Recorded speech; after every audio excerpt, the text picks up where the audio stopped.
Stephen Doyle, who would you pick? I was kind of looking through the team. I think he's going to go with something similar to the team that started against Bulgaria. Look, personally, listen, Ger, I watched back the game last night against Finland, and, well, I suppose I made the first 60 to 75 minutes. I actually don't think it was as bad as a lot of people made out. I thought particularly the first 45 minutes, considering it was a team under a new manager with there was 3 changes going into that match in the midfield, and that they were trying to play this new way that Stephen Kenny wants them to play. I don't think it was actually as bad as people were making it out to be. Okay, just remind everybody, because a lot of people will have forgotten, the first team that he picked was what we think is going to be 9 of the team that starts tomorrow, probably. It was the back 4 that is the usual back 4 now. Goalkeeper is the same goalkeeper, and the midfield trio, the first day out against Finland in the 1-1 draw, was James McCarthy, Hendrick and Harahan. And we think that's his first choice central midfield. So in the Finland game, who are the 3 midfielders?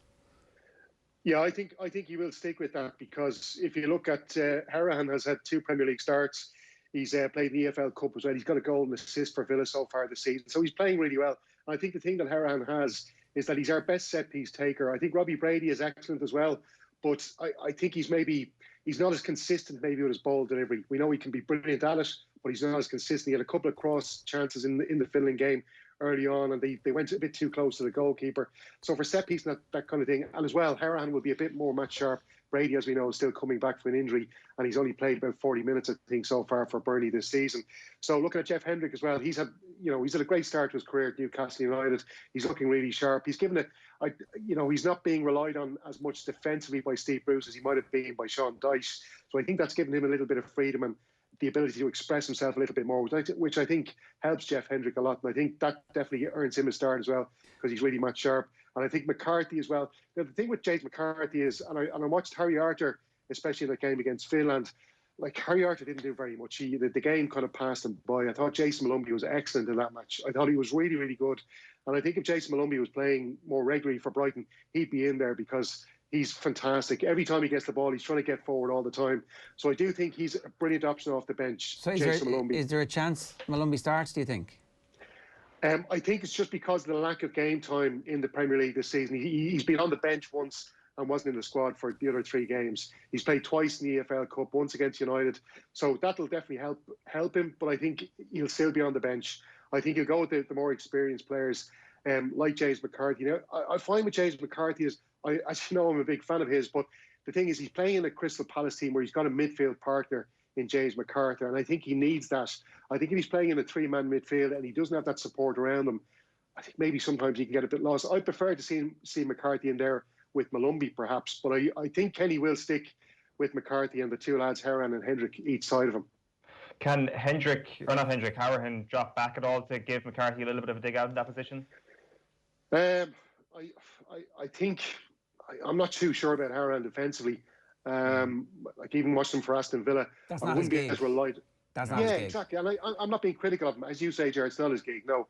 I think maybe, and this is the problem, Hendrick, is he the man for that as well? I don't think so either. But look, is that what we're looking for from these players?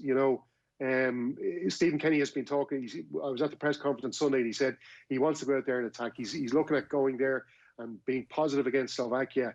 And perhaps he's thinking that if we can press these guys high up the field, that we won't have to, concern ourselves too much. But look, as well, you'd be hoping as well that the defence will be a little bit better. Looking back in that Finland game as well, lads, I found, Matt Doherty, I know a lot of people are kind of wondering, is he not going to show the form he has shown for Wolves over the last couple of seasons? But to be fair to him, Finland didn't really attack down that left-hand side for that match. So he had a really quiet afternoon. And the times that he was called upon, he was actually quite sharp. He made a really good defensive header in the second half when Callum O'Dowd went to sleep and lost his man. So I wouldn't be as critical of Matt Doherty as some people have been. I thought Enda Stevens maybe was a little bit quiet, but I found defensively, look, this is the key thing about the midfielders as well, and I know sometimes you might want to look for protection from your midfielders, but I thought the 2 centre halves, they were coming out of position maybe a little bit too much. I saw them doing jobs that your fullback should be doing or that your central midfielder should be doing, and they were getting pulled out of position. And if you look at that game again, our back 4 was really disjointed so many times during that match. You want to see your back 4 nice and solid, and have that bit of cohesion there. And you would like to think that John Egan and Shane Duffy, with a few more games under their belt, looking a bit more sharper, will be better this time out. I said this after the game. I tweeted about it. Shane Duffy, if you look at his record last season for Brighton, he only started and finished 12 matches last season for Brighton. 7 matches as a sub, and 4 of those were for 5 minutes or less. Now, centre halves, as we know, they need match sharpness more so than any other player on the pitch. Richard Dunn was saying yesterday, like literally that. Yeah. He's saying when the Carabao Cup or the Rumbelows Cup, as it might have been when he was playing, and he'd be told he wasn't playing, he was like, I want to play those games. So when he was given a day off training, he was like, I actually want to go in training because I can get in my groove. So fingers crossed, Duffy fully fit and playing and scoring loads and loads of goals for Celtic, and in the SPL, was it team of the month or was it team of the month, team of the week, whatever. He's been rightly lauded for his performances so far. So your 11 is essentially, we know the back 8. Who's your front trio? Because looking at the 2 team lineups, and I kind of missed this, O'Dowda started both games and got 60 minutes one game and 74 minutes the next game. So he likes himself a little bit of Callum O'Dowda. Yeah, he does, and I really like Callum O'Dowda as well. And I remember when we first spoke to him a couple of years ago, when he was brought into the squad first, he comes across as without being without being too cocky, he comes across as a very confident kind of player, and that's what you want from your attacking wingers, your flair players. But I just think he hasn't played for Bristol in the league yet so far this season. He's only come back fit and was back in the squad at the weekend. Still didn't come off the bench, so he'll be lacking match sharpness, and for that reason, I'd be leaving him out. And I just think as well, I don't think he offers enough protection to the fullback. There was a couple of times I felt Matt Doherty was left a little bit stranded in that game. And I think I'd prefer to see Callum Robinson coming in there. Now, I know Callum Robinson has been playing more as a lead striker for West Brom since making that transfer from Sheffield United. We actually did his first game, myself and Kenny Cunningham, against Leicester City. West Brom obviously haven't been great, but Callum Robinson, he's a very quick, pacey player. He does get defending as well. Like he's well able to cover his full back. I think I'd like, even though he's more inclined to play on the left, he can play on that right-hand side. I'd be more inclined to put him in instead of O'Dowda. And Connolly, I think, picks himself as well. You know, as Kevin was speaking about him there last night to Joe, he has improved. He's got better and better the more Premier League matches he played. And I do think David McGoldrick should start, because I actually thought Adamida wasn't bad against Finland and against Bulgaria. The one thing about Adamida is he's brilliant at holding up the ball. He very rarely loses possession. He maybe needs to work a little bit on not getting caught offside as much. But again, he's only coming off the bench for Norwich so far this season. Hasn't had many starts. He scored a goal in their opening game, so he's definitely a great option off the bench. But I think I'd be going for David McGoldrick. He's a Premier League player. We know he likes to drop deep as well. He's very difficult to mark. Scored at the weekend, so he'd be coming in full of confidence into the team on Thursday night. So I definitely would go for McGoldrick and Robinson and Connolly on each side. He's good. But I think there's possibly O'Dowda will be picked by Kenny. It's hard to know, really. You would hope that O'Dowda, that actually the form of the players is what matters most, and then there's a genuine sense of competition, because that was the point Kev was making. Like all of a sudden, you know, there's 5 or 6 up front. He could pick Robbie Brady, Adamida and Callum O'Dowda, and you wouldn't be like, oh, that's a disaster, this is the shambles, what's he doing? It's like, okay, I can completely see what he's trying to do here. He's given Adamida the 2 starts, and Robbie Brady never let Ireland down, and then you've got an extra threat from set pieces as well, and he likes Robbie Brady. He's talked about Brady before. I don't think that's going to happen, but if Callum Robinson doesn't start on the back of the best start to a season that he's ever had, then you would begin to kind of say, well, this isn't actually based on form. He's got his ideas, and he's already got his favourites 3 games in. Well, and maybe not so much the favourites, but he's got a game. Maybe you could look at it in the sense that he's got a game plan, and he knows the kind of players that he needs to fit that game plan. So you could argue that way as well, and think, well, actually, it's pretty good to see from an international manager that because, you know, if there is maybe 1 or 2 players not picked on form, he basically will be picking a back 4 and most of his midfielders based on form. So if there's a couple of forwards maybe selected because of what they can offer to the team and not because of what they've done over the last couple of weeks, I don't think we could have too many complaints. The one thing I would say as well, Ger, which is the key thing I wanted to highlight from Kevin's interview last night, was that he spoke about getting the units and distances right. And this is something I was screaming out at me watching the game last night. There was a few times where we got into the final third of the pitch or into the Finland half, and an attacking player would have the ball, and there was nobody beside him, or about 20 yards of space around him. So I do think that's something to do with the fact that the players went into that Finland game having no game time under their belt.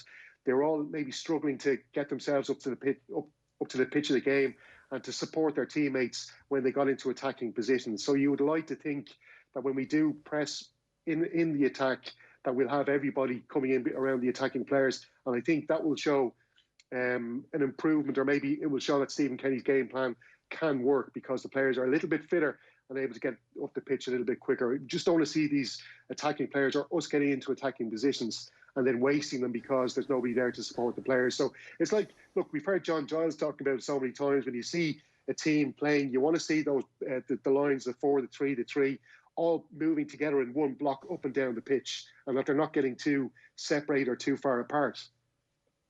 100%, absolutely. And look, that's the coaching and that's the work that's done on the training pitch. And again, we're not rushing to conclusions on the basis of the first 2 games or the third game tonight, but like, that the fans want to see something, and it's high stakes is all I'm saying from Stephen Kenny's perspective. There's a lot of pressure. It is, and Jared, look, and he's put the pressure on himself, because he said he's saying these things unprompted, but again at the weekend he went back to the fact that this is a unique opportunity for this team. We've got this tournament in our own city. We can play these group matches in Dublin, whether it's in front of fans or not. This is a home tournament for us. And he even said it may never happen again. So he's quite happy to load that pressure on himself. I don't think he's shirking the pressure. He knows what kind of pressure is on him going into this game, that he has to get a result. And we've got a great opportunity as well, Jared, because, it's Bosnia or Northern Ireland in the final. And, all due respect, Northern Ireland haven't really fired again under the new manager, Ian Barraclough, who was a great guy and a great manager as well. But they just really haven't got going. So maybe this is the opportunity to get them, or Bosnia as well, who we've already seen off in the playoff before. So it is a brilliant opportunity. And Stephen Kenny recognised that fact, and I think he's quite happy to take that pressure on. I'm sure he'll be reminding the players of that in the dressing room on Thursday night. Oh, and you've done a scouting report on Slovakia? Yeah, well, the first thing to remember here, lads, is that we have the hoodoo over Slovakia as a sporting nation this year. Thank you, Sam Bennett. You crushed Peter Sagan. The greatness of our country over yours has already been established. So you should put that out. First of all, between Stephen and Shane, we've got a few good tidbits already this year. Shane was saying earlier on that manager Pavel Hepal is under a bit of pressure. Is it because he's actually Czech? Maybe. Don't want to cause any bit of friction inside the Slovakian camp here. But he did coach the Slovakian under-21s, brought through a lot of those players in recent years. And this is very much a project that is still on the up. Curiously, they finished third in their qualifying group with 13 points and a goal difference of 2. Ireland also happened to have a goal difference of 2 and 13 points. So they finished fairly even in their qualifying campaign. And their Nations League results have basically been the same as well. They were beaten 3-1 by the Czech Republic and drew 1-1 with Israel. How they're going to play tomorrow night remains to be seen. Stephen already has mentioned a couple of the people who are going to be out. They've played a 4-3-3 quite a lot recently. And that midfield 3 is where a lot of Ireland's attention, you suspect, will go. You've got Hamšík, you've got Kuka in there, who've been around for quite some time, both well into their 30s at this point. Both, their curves are both on the way down, is what I would say about them. But Lobotka is somebody whose curve is only going one way. You mentioned the quarantine that he's had to go through, but he is available, he is fit. He did move to Napoli for 24 million quid in January. His reputation is massive in Serie A at this point. By far, I think, they're their most dangerous asset in midfield, although you can't look past Hamšík as well for a bit of profile. Dubravka missing is a big thing, as has already been mentioned. The 2 players you're looking at here, it could be Marek Rodak, it could be Dominic Greif. Greif played against Dundalk last year, saved a penalty in the Champions League defeat against Slovan Bratislava, and then Marek Rodak plays for Fulham, so they might go for the Premier League experience between the sticks. At the back then, You've got Skriniar, of course, who is linked with Manchester United quite a bit from Inter Milan during the off-season. He's obviously going to underpin their entire efforts at the back. His defensive partner, Denis Vavro, I guess before the season was thought to be part of an outstanding heart of their defence, but he hasn't really kicked the ball all season for Lazio. And then up front, so we've gone through the midfield and the defence, you've got Robert Bozanic, who is 20 years old, plays for Feyenoord, and could be in with a shout of starting if Duda doesn't get the nod. But from our last time playing them, there is no Martin Skirtle. That is the big change. He retired from international football last year, a bastion of Slovakian football. Our overall record is 1 win, 4 draws. And our 1 win came in 2007 without Robbie Keane available. He was there for the return fixture as Ireland drew 2-2. The goals coming from Kevin Doyle and Stephen Ireland. It was immediately after that game that Stephen Staunton gets a call informing him that Stephen Ireland's grandmother had passed away. So that was the game. The 2-2 draw with Slovakia was Stephen Ireland's last game. Happier times, though, include the 1-1 draw in Bratislava, the 2010 disco/party/champagne football train, whatever you want to call it. So we've got plenty of happy memories of Slovakia games. And I don't know, I give them the edge tomorrow night, slightly. Well, here's hoping you're both right on that one. Steve, thanks very much for joining us this morning.